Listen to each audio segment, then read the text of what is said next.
In the story of the Vikings, some names just hit differently, names that sound like an axe hitting a shield. And one of the biggest is Bjorn Ironside. He's a warrior who seems pulled straight from the stone of the Viking Age, whose life is a saga of brutal raids, incredible journeys, and the founding of a royal dynasty that would last for centuries. As a son of the legendary, maybe even mythical, Ragnar Lothbrok, Bjorn was practically born into a world of conquest, where a man's reputation was built with silver and stories. But the real story of Bjorn Ironside is a messy one, tangled with both historical fact and the wild colors of Norse legend. He's a man who stands right at that crossroads. Many people know him from TV as a fierce warrior and conflicted son, but who was the real man behind the myth? They called him Ironside, a nickname that makes you think of a man who couldn't be hurt by steel, a warrior with almost supernatural strength. His story is one of terrifying raids along the coasts of Europe, clever tricks that brought cities to their knees, and a voyage that pushed the boundaries of the known world. But how much of this epic tale is real history, and how much is just myth, passed down around the fireside for generations? Today, we're going to separate the warrior from the legend. We'll unpack his Viking legacy to find the true story of Bjorn Ironside and the mark he left on the 9th century. To really get Bjorn, you have to understand the enormous shadow he grew up in, the shadow of his father, Ragnar Lothbrok. Ragnar himself is a giant of Viking lore, a semi-legendary king whose actual existence is still debated by scholars.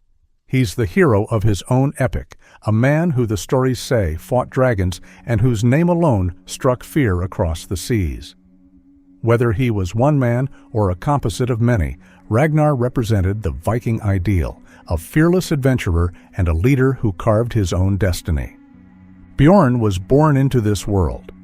While popular TV shows portray him as the son of the shield maiden Lagertha, the most important sagas, like the tale of Ragnar's sons, say his mother was Aslaug. Aslaug was a legend in her own right, supposedly the daughter of the dragon slayer Sigurd and the Valkyrie Brynhild. So, from the moment he was born, Bjorn was wrapped in layers of myth, with a family tree that supposedly led back to gods and heroes. He was one of several brothers, each a powerhouse warrior. Ivar the Boneless, the cunning strategist. Hvitserk, and Sigurd Snake in the Eye. Together, they were a force of nature. The sagas say they were raised to master the skills of a warrior as soon as they could walk, all of them hungry to build a reputation even greater than their fathers. This upbringing explains everything. In the 9th century, Scandinavia was a chaotic patchwork of petty kingdoms. Power was all about wealth and military might. For the sons of a famous leader like Ragnar, the pressure was immense to not just live up to his name, but to outdo it. They didn't just raid for silver, they raided for fame, for a story that would be told for 1,000 years. The sagas don't agree on the birth order of the brothers, but Bjorn's skill in battle would soon set him apart and earn him the name that defined his life. A Viking's nickname was their brand, and a good one could be worth more than gold. Bjorn's was one of the most intimidating of all, Jarnsida, or Ironside. But where did it come from? Was he just that tough, or was something else going on? This is where the line between the man and the myth really starts to get blurry. The sagas, of course, offer a supernatural explanation. One story claims his mother, Aslaug, was a seeress who cast a spell on him to make his skin as strong as iron. Another legend, told by the 12th century Danish historian Saxo Grammaticus, says he earned it in the heat of battle. After fighting with incredible ferocity and surviving blows that should have killed him, his fellow warriors declared his sides must be made of iron. This version of Bjorn is a superhuman hero, blessed by magic and untouchable by mortal weapons. In a culture that worshipped strength and saw the divine in everyday life, following a leader who couldn't be harmed would feel like following a man destined for glory. Historians, however, have a more practical take. The name Ironside was probably a metaphor. It could have been a nod to his incredible stamina in battle or his skill with a shield. It might have even referred to a particularly fine coat of mail armor, a rare and expensive piece of gear that would have given him a serious edge in a fight. Whether it was magic or a metaphor, the name stuck. It became his identity. Bjorn Ironside was the warrior who couldn't be broken, the leader who fought at the front, and whose presence on the battlefield felt like a guarantee of victory. This reputation wasn't just for show, it was a weapon, a psychological tool that could break an enemy's spirit before a single sword was swung. The event that launched Bjorn and his brothers into the pages of history started with an act of revenge. Around 865 AD, a massive Viking force, bigger than anything seen before, landed in Anglo-Saxon England. The terrified locals called it the Great here, the Great Heathen Army. This wasn't a quick raid for treasure. This was an army of thousands, bent on invasion and conquest. According to the sagas, the invasion was payback for the death of their father, Ragnar Lothbrok. The story goes that Ragnar, in a moment of arrogance, tried to conquer England with only 2 ships, was captured by King Ella of Northumbria and thrown into a pit of vipers. As he died, Ragnar supposedly prophesied that his sons would avenge him.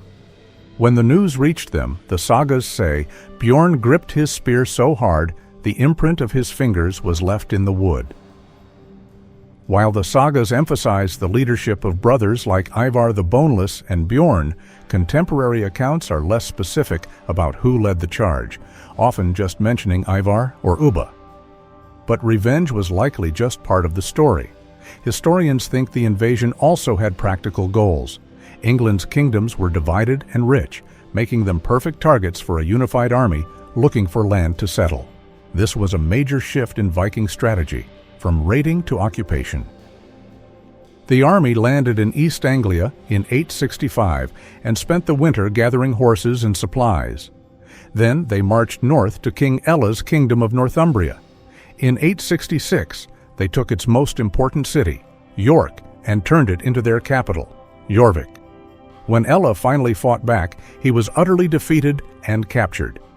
The sagas claim the brothers tortured Ella with the blood eagle, a gruesome execution ritual. However, whether the blood eagle was a real practice or a literary invention to make the Vikings seem more terrifying is still hotly debated by historians. With their father avenged, the army didn't stop. Over the next decade, it rolled through England, toppling the kingdoms of East Anglia and Mercia. Bjorn fought in these campaigns, cementing his reputation. The invasion permanently changed England, leading to the creation of the Danelaw, a huge territory in the north and east ruled by the Vikings. Bjorn's role in this was huge, but his wildest adventure was still ahead of him. With England still reeling, Bjorn Ironside, now a famous and wealthy leader, aimed for an even bigger prize. Around the year 859 AD, he and another Viking commander named Hastein gathered a fleet of more than 60 ships and sailed for the Mediterranean. This was a voyage into a world completely alien to the Norsemen. They raided the coast of modern-day Spain and Portugal, clashing with the powerful forces of the Emirate of Cordoba. After fighting their way through the Strait of Gibraltar, they became one of the first major Viking fleets to enter the Mediterranean. They were like wolves in a land of unsuspecting sheep. They plundered their way up the coast of France and Italy with their eyes on the grandest prize of all, Rome. It was here, on the Italian coast, that the most famous story of Bjorn's cunning is told. The Vikings laid siege to the city of Luna, which they mistakenly thought was Rome. When a direct attack failed, Bjorn supposedly devised a brilliant plan, a Viking Trojan horse. He sent word to the city's bishop that he was dying and wished to convert to Christianity and be buried on consecrated ground. The bishop agreed. A small group of Vikings carried their dead leader into the city's main church. But as the coffin was laid before the altar, Bjorn sprang out, sword in hand. His men revealed their hidden weapons, and they opened the gates for their army to storm the city. It's a fantastic story, but modern historians see it as a legendary tale to highlight Viking cleverness rather than a factual account. In fact, This exact same story is told about other Viking leaders, like Hastein. What we do know is that a massive Viking raid on Luna and other Italian cities like Pisa did happen. The journey home was just as dangerous. The fleet was ambushed by a naval force that used Greek fire, a kind of medieval flamethrower, which reportedly destroyed 40 of their ships. After more battles, the battered fleet finally made it back to Francia in 862. Bjorn returned to Scandinavia not just as a conqueror, but as one of the richest and most well-traveled Vikings of his time, his exploits already turning into legend.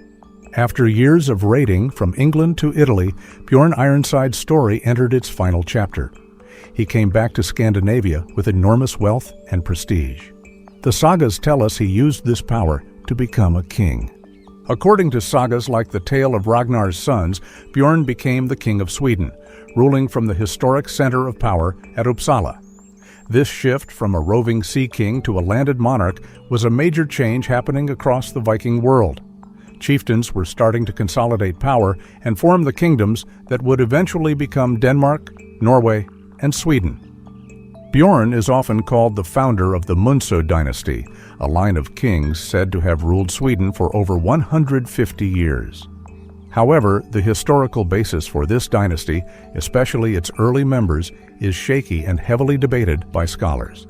The name itself comes from a theory connecting these kings to a burial mound on the island of Munso, which 18th century antiquarians named Bjorn Ironside Hög, Bjorn Ironside's barrow.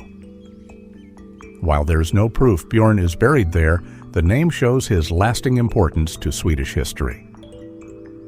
As king, Bjorn's job would have been completely different. Instead of leading raids, he'd be managing trade, dispensing justice, and holding on to his power. He was no longer just a warrior.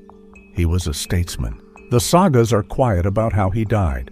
This silence has led most historians to believe he didn't die in battle, the glorious end a Viking warrior hoped for. Instead, it's likely that Bjorn Ironside, the man who survived countless fights and sailed to the edge of the known world, died peacefully of old age or sickness, a powerful and wealthy king.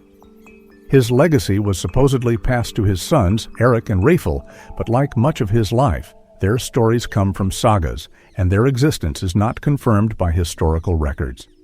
Still, through the legend of the Munso dynasty, Bjorn's influence stretched long past his death as he completed the ultimate Viking journey, from the son of a legend to a legend in his own right. So, after all is said and done, who was Bjorn Ironside? This is the big challenge when studying the Viking Age. Our information comes from two totally different places. On one side, you have the Norse sagas. These were written in Iceland centuries after the events, designed to entertain and celebrate heroic ancestors. They're filled with magic and larger-than-life characters. They aren't objective history. On the other side, you have chronicles from the people the Vikings attacked. Sources from England, France, and Spain recorded the Vikings' movements with fear. They're useful because they were written at the time, but they're also biased, painting the Norsemen as faceless barbarians. They might mention a leader's name, like the chieftain Berno, who raided in France and is often identified as Bjorn, but they aren't interested in the Vikings' side of the story. The real Bjorn Ironside is somewhere in the murky middle. Historians agree he was a real Viking leader in the mid-9th century. His incredible Mediterranean raid is a historical event, backed up by Frankish and Arab sources. But the details that make his story so great, being the son of Ragnar, the magical Ironside nickname, the trick at Luna, and his founding of a Swedish dynasty, are almost all from the legends and are viewed with skepticism. The connection to Ragnar, for instance, might have been added later to give the Swedish royal line a more heroic origin story. This brings us to modern portrayals, like in the TV show Vikings. The show takes a lot of creative liberties, making Bjorn the son of Lagertha and changing his story for dramatic effect. And yet, it sparked a huge new interest in the real history, leading people to ask the very questions we're asking now. What really happened? Ultimately, Bjorn Ironside is a fascinating mix of man and myth. He was a real Viking chief whose life was so remarkable it became the perfect canvas for centuries of storytelling. He was a pioneer who pushed the boundaries of the Viking world, a conqueror who helped change the map of England, and a king who helped build a nation. The fact that we can't separate every bit of fact from fiction doesn't take away from his legacy. It makes it even stronger. The story of Bjorn Ironside is one of the most incredible from the entire Viking Age. But what part of his saga do you find most fascinating? The clever trick at Luna or the massive invasion of England? Let us know in the comments below. And if you want to explore the stories of other Viking heroes, make sure to like this video and subscribe to Ancient Vault for more journeys into the past. Bjorn Ironside leaves behind two legacies. First, there's the historical Bjorn, a ruthless and successful 9th century Viking commander who led incredible raids from England to Italy, gaining immense wealth and helping establish Norse power across Europe. His journeys showed the world just how far the Vikings could go. As a king in Sweden, he represents the shift of Viking society from scattered raiders to the builders of kingdoms. Then there's the legendary Bjorn, the invulnerable son of Ragnar Lothbrok, a hero of the sagas whose cunning was as deadly as his axe. This is the Bjorn who stands for the Viking ideals of courage and ambition, a story so powerful it has fascinated people for over 1,000 years. But the real power of his story is that you can't fully separate the man from the myth. He was a real person who lived a life so big it became a legend. He was a fierce warrior, a trailblazing explorer, and a founding father of a kingdom. His name, earned in the chaos of battle, has echoed through time, a testament to the unstoppable spirit of the Viking Age and the man they called Ironside.